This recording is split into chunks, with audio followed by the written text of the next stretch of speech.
Hi friends, तो कैसे हैं आप सब। आई होप कि सब बहुत अच्छे होंगे और अच्छे से पढ़ाई कर रहे होंगे। देखिए, आपके बहुत सारे सवाल है कि अभी हमारा सिलेबस 50% हुआ है, 70% हुआ है, 80% हुआ है या हो चुका है, तो हमें कौन से मॉक टेस्ट अटेम्प्ट करने चाहिए, पीवाईक्यूज करने चाहिए या न्यू मॉक्स देने चाहिए। अगर देने चाहिए तो वीक में कितने देने चाहिए, मंथ में कितने देने चाहिए, और हम जो मॉक टेस्ट दे रहे हैं उसमें जो गलत सवाल हो रहे हैं, जो सही हो रहे हैं, उनको कैसे एनालाइज करें कि भाई ये गलत है तो इसमें ऐसा टाइम दें। और कौन सी ऐसी चीजें हैं जो हमें मॉक टेस्ट को अटेम्प्ट करते टाइम ध्यान में रखनी चाहिए, तो उसको कैसे आप एनालाइज करो कि हाँ भाई ये मॉक टेस्ट में ये गलती है, इसको ऐसे ऐसे ठीक करना है, वो कैसे आप एनालाइज करोगे।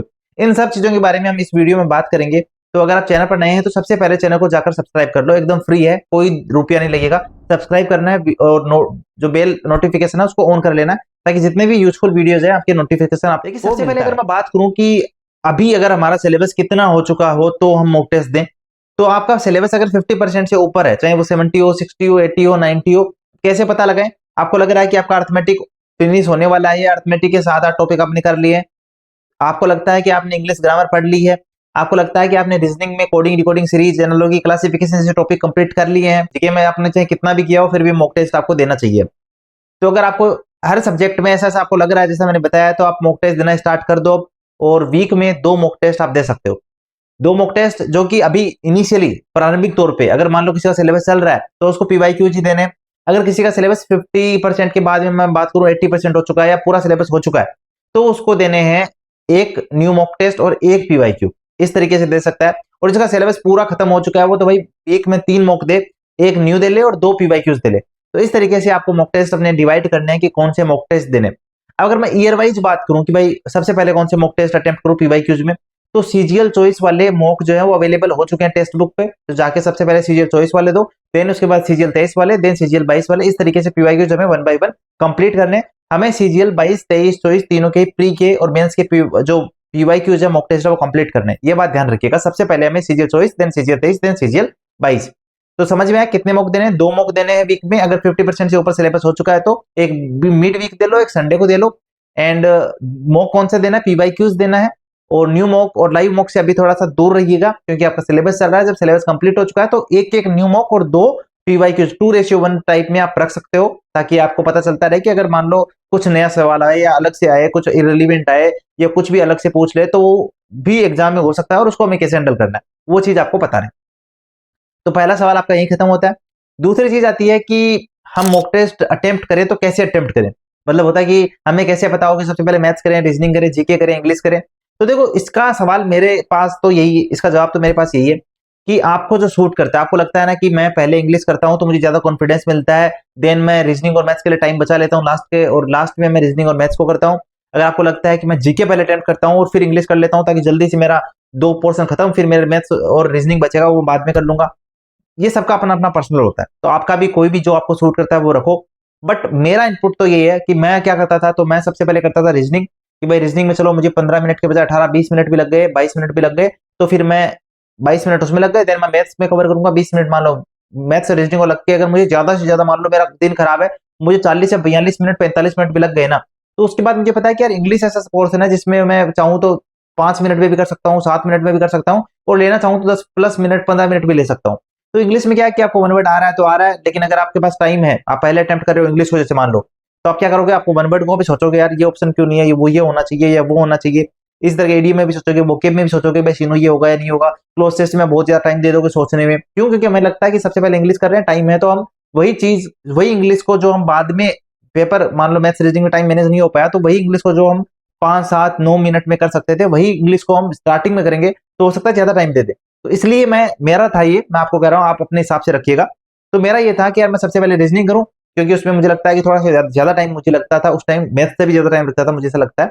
तो मैं पहले रीजनिंग करता था, देन मैथ्स करता था, और देन मुझे लगता कि अब टाइम कम है तो मैं जल्दी से इंग्लिश को निपटा देता, एंड देन मैं लास्ट में जीके करता था। जीके को सबसे पहले मैं इसलिए नहीं करता था क्योंकि जीके में होता ना यार, क्वेश्चन थोड़े कम अटेम्प्ट होंगे, क्योंकि और इरेलीवेंट जीके आता है तो मार्क्स भी थोड़े कम आएंगे जीके में। तो मुझे वो डिमोरलाइज ना करे, मुझे ये ना लगे कि यार मैंने 25 किए थे उसमें से 10 तो यही मुझे नहीं आ रहे, तो वो 10 क्वेश्चन नहीं आ रहे, मतलब डिमोरलाइज हो गए कि यार फिर पूरा पेपर कैसे करूंगा, या कैसे मैं एक्यूरेसी कैसे रहेगी, कैसे मार्क्स आएंगे 170, 180, 160 जो भी मैं टारगेट कर रहा हूँ। तो इसलिए मैं जीके को लास्ट में ही रखता था। तो ये मेरा एक पोर्शन था जैसे मैं अटेम्प्ट करता था। बट ये ध्यान रखना, जो आपने सिलेक्ट कर लिया है, पहले तो एक्सपेरिमेंट कर लो 2-4-5 मॉक टेस्ट देके कि आपको कौन सा तरीका सूट करता है। देन उसी पे जुड़े रहना। उसको फिर ये मत करना कि एक में रीजनिंग पहले अटेम्प्ट कर ली, दूसरे में जीके पहले कर ली, फिर तीसरे में इंग्लिश कर ली। नहीं, एक जो शेड्यूल अपना लिया है, जैसे विराट कोहली नंबर 3 का प्लेयर है तो नंबर 3 पे खिलाते हैं उसको, नंबर 3 पे खिलाते हैं, तो वो उसको हेल्प करता है ना। नंबर 4 पे जाता है तो वो आउट हो गया मान लो कभी, तो उसको फिर वो होता है क्रिटिसिज्म होता है। तो वैसे ही आपका होना चाहिए कि आप जैसे सेक्शन को जैसे अटेम्प्ट कर रहे हो वैसा का वैसा ही फिर एग्जाम तक लेके जाना, उसको चेंज नहीं करना, ठीक है। तो ये चीज ध्यान रखना। अब देखो बात करते हैं कि मॉक टेस्ट आप अटेम्प्ट कर रहे हो तो कुछ चीजें याद दिमाग में ध्यान में रखना। मॉक टेस्ट देने बैठे हो, मान लो मैं मुझे अब मॉक टेस्ट देना है, I should keep something in my mind कि मुझे कौन सी चीजों को ध्यान रखना है। पहली चीज तो मैं जैसे मॉक टेस्ट दे रहा हूं तो मुझे ये ध्यान रखना है कि जैसे मैं एग्जाम में क्वेश्चंस को करूंगा, जैसे मैं एग्जाम में कैलकुलेशन को करूंगा, वैसे ही मैं मॉक टेस्ट में करूंगा। मुझे लग रहा है कि मैं एग्जाम में या मैं जैसे करना चाहता हूं, मान लो मैं चाहता हूं कि एग्जाम में मैं 13 मल्टीप्लाई 19 को मैं माइंड में करूं, तो मॉक टेस्ट में भी माइंड में ही करना स्टार्ट करूंगा, चाहे मुझे टाइम ज्यादा लगने लगे। अभी वो टाइम मुझे, क्योंकि मॉक टेस्ट है, हमें अपने आप को टेस्ट करना है, हमें अपने आप को प्रैक्टिस करवानी है कि मैं एग्जाम में अच्छा कर पाऊं। अभी चैंपियंस ट्रॉफी से पहले इंडिया तैयारी कर रही थी, है ना। तो ये तैयारी क्या है, उसकी तैयारी है ना कि भाई आप आईसीसी जीतो। तो वही चीज आपको करना है कि आपको मेन एग्जाम की तैयारी करनी है, तो मॉक टेस्ट में एक्सपेरिमेंट करो अपने आप पे। आपको लगता है कि 13 मल्टीप्लाई 19 आप एग्जाम में करना चाहते हो, माइंड से वर्बली आंसर देना चाहते हो, तो अभी प्रैक्टिस करो उस चीज की। 19 3 7 7 5 19 19 और 5 24 तो 247 आ रहा है या जो भी आ रहा है।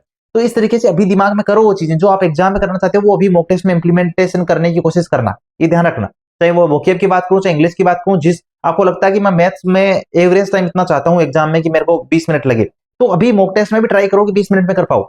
इंग्लिश में चाहते हो कि मुझे 7 मिनट लगे, तो मॉक टेस्ट में ट्राई करो कि 7 मिनट में ही कर पाओ। ऐसा नहीं होना चाहिए यहाँ रीजनिंग को आप 25 मिनट दे रहे हो और एग्जाम में आप सोच रहे हो 15 मिनट में कर दूंगा, तो ऐसा नहीं हो पाएगा। यहाँ पे जो आप करोगे वही एग्जाम में जाके करना है आपको, तो उसके लिए थोड़ा सा उस हिसाब से प्रिपेयर करना।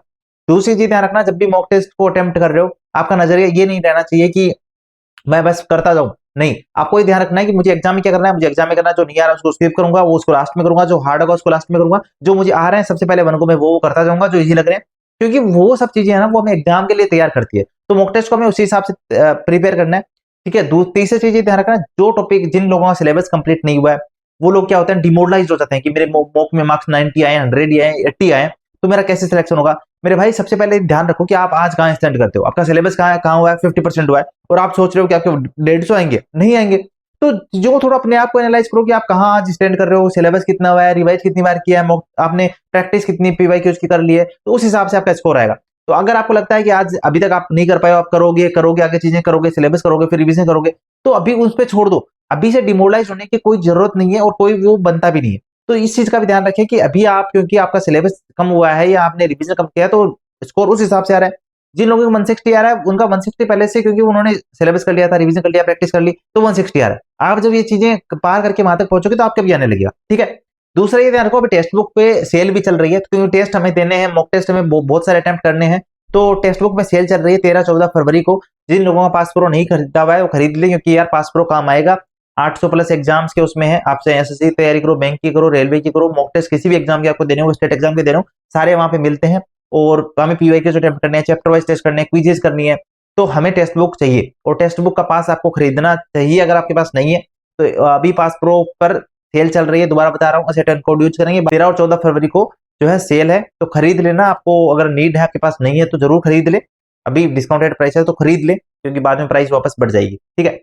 अब देखिए एक चीज और हम बात करें कि अब हमें मॉक टेस्ट एनालिसिस कैसे करना है। मान लो कि मैंने सबसे पहले कहा कि आपको वो चीजें इंप्लीमेंट करनी है मॉक टेस्ट में जो आप एग्जाम में करना चाहते हैं, उस तरीके से मॉक टेस्ट अटेम्प्ट करना है, जैसे एग्जाम में करना है, उस तरीके से सेक्शन वाइज रखना है कि पहले रीजनिंग करना, मैथ्स करना, जैसे एग्जाम में करना चाहते हैं। एंड अब बारी आती है कि मैंने मॉक टेस्ट खत्म कर दिया, अब मुझे मॉक टेस्ट को एनालाइज करना है। मॉक टेस्ट में क्या एनालाइज करूंगा, सबसे पहले तो मैं मॉक टेस्ट में देखूंगा मेरा स्कोर कितना है। स्कोर क्योंकि वेरी करता है, किसी टेस्ट में हो सकता है पहले में अच्छा आया था, इसमें कम आ गया, वो एग्जाम के लेवल पे भी डिपेंड करता है। हो सकता है पिछला मॉक टेस्ट इजी था, हो सकता है ये मॉक टेस्ट हार्ड हो, तो इसमें स्कोर कम आ गया। बट वो आपको जो कंपेयर करना है वो करना है परसेंटाइल मेनली। आप परसेंटाइल में देखोगे भाई पिछले में परसेंटाइल मेरी 88 आई थी, तो इसमें कितनी आ रही है, इसमें 85 आ रही है, इसका मतलब ये वाला खराब है। और अगर इसमें 90 आ रही है, इसका मतलब ये वाला अच्छा है, स्कोर इसमें कम हो। तो हमेशा परसेंटाइल पे हमें फोकस करना है, स्कोर हमें बस देखना है कि भाई स्कोर मेरा इतना आया है इस मॉक टेस्ट में, और उसके बाद हमें परसेंटाइल ही मेनली देखनी है। परसेंटाइल से ही अपने आप को जज करना है कि पिछले वाले मॉक टेस्ट से मैं बेहतर किया हूं या नहीं किया हूं। ध्यान रखना कभी कभी किसी सब्जेक्ट में स्कोर एक टेस्ट में अच्छा था, दूसरे टेस्ट में खराब हो गया या कम आ गया उससे, वो ऐसा होता है क्योंकि यार हर मॉक टेस्ट अलग अलग नहीं बनाए। मैं आज कोई मॉक टेस्ट बनाता हूं तो वो अलग तरीके से बनाऊंगा, कोई टेक्स्ट बुक बना रहा है वो अलग तरीके से बनाएगा, तो मैं इंग्लिश को मान लो हार्ड रख दूंगा तो आपका इंग्लिश में स्कोर 45 से हो सकता है 35 पे आ जाए। तो इस चीज को लेके भी आप वरीड ना रहे बीच में जब आप मॉक टेस्ट दे रहे हैं। Mock test is like preparation for exam, for final, जो आपको देना है लास्ट में। तो ये प्रिपरेशन है, इसके लिए आप बीच में ऐसा फ्रस्ट्रेट इरिटेट ना हुआ करिए कि अचानक से स्कोर कम हो गया, नहीं, वो आपको होगा, फ्लक्चुएट होगा, कभी 45 आएगा, कभी 35 आएगा, कभी 48 भी आएगा, कभी 30 भी आएगा। तो वो प्रिपरेशन का पार्ट है। तो आप बस ये करिए कि आप लगातार कंसिस्टेंसी के साथ अपनी बुक्स पढ़िए, रिवीजन कीजिए, कोर्स करिए, वो इंपॉर्टेंट है, ठीक है, ये ध्यान रखना। अब देखिए जब आपने मॉक टेस्ट कंप्लीट कर लिया है तो जो भी आपको लगता है भाई जिन क्वेश्चंस में, पहली बात तो आपको क्वेश्चन सारे देखने हैं, 1 बाय 1 करके स्किप करके, भाई 1 2 3 4 जो क्वेश्चंस आपको आ गए हैं उनको भी एक बार देख लो भाई। अब आपको आ गए थे जब आपने अटेम्प्ट किया तो अब तो कोई दिक्कत ही नहीं है, बस आप देखो भाई ये क्वेश्चन अच्छा से किया था। सेकंड क्वेश्चन, अरे यार इस क्वेश्चन में मैंने वो एपोलिनस थ्योरम लगाई थी बट एपोलिनस थ्योरम मैं भूल गया था, फिर मल्टीप्लाई नहीं कर पाया, लास्ट में मेरे से नहीं हो पाया, तो वो नोट कर लिया कॉपी में, नोटबुक पे। ध्यान रखना भी पूरी चीज बताने वाला पूरा सुनना, क्योंकि फिर आधा सुनोगे, आधा आधा अधूरा ज्ञान खतरनाक होता है, सुना है ना। तो दूसरा क्वेश्चन मैंने देखा, तीसरे पे आया, मैंने कहा तीसरे में यार मैंने किया तो था और लास्ट में तुक्का लगा दिया, हो गया सही। अब अगर आपने उस क्वेश्चन को मान आप सोच रहे हो कि सही वाले मैं एनालाइज नहीं करूंगा और वो क्वेश्चन रुक वहीं रह गया ना, क्योंकि वो तुक्के में गलत सही हो गया था, तो इसलिए आपको सारे क्वेश्चंस देखने हैं जो आ रहे थे, उसको आप दिमाग में बोल दो भाई इसको मैंने ऐसे किया था।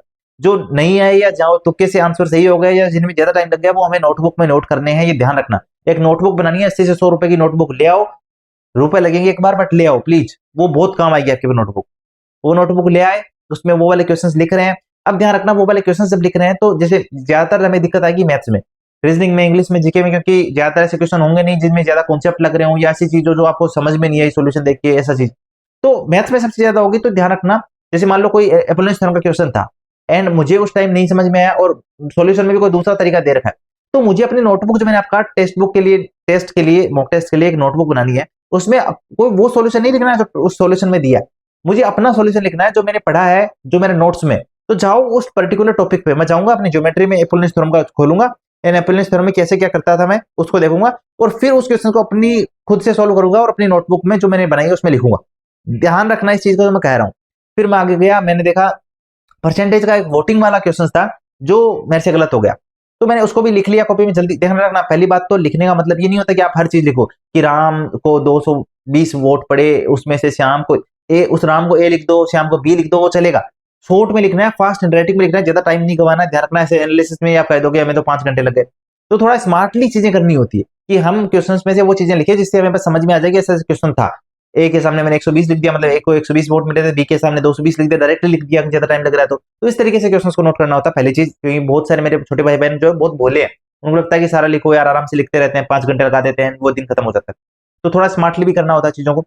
तो अब इस तरीके से मैंने सारे क्वेश्चंस नोट किए 1 बाय 1। ध्यान रखना मुझे वो तरीकों से सॉल्यूशन लिखना है उस नोटबुक में जिन तरीकों से मैंने अपने नोटबुक में लिख रखा है। जो कॉन्सेप्ट मेरा गलत हुआ मॉक टेस्ट में, मैं जाऊंगा अपने नोटबुक में, नोट्स में, मुझे थोड़ा सा टाइम लगेगा बट मैं जाऊंगा उसमें पेज पलट के देखूंगा भाई इस कॉन्सेप्ट में मैंने नोटबुक में क्या लिख रखा है, और वही कॉन्सेप्ट का जो सॉल्यूशन है वो मैं खुद से करके फिर अपनी नोटबुक में लिखूंगा।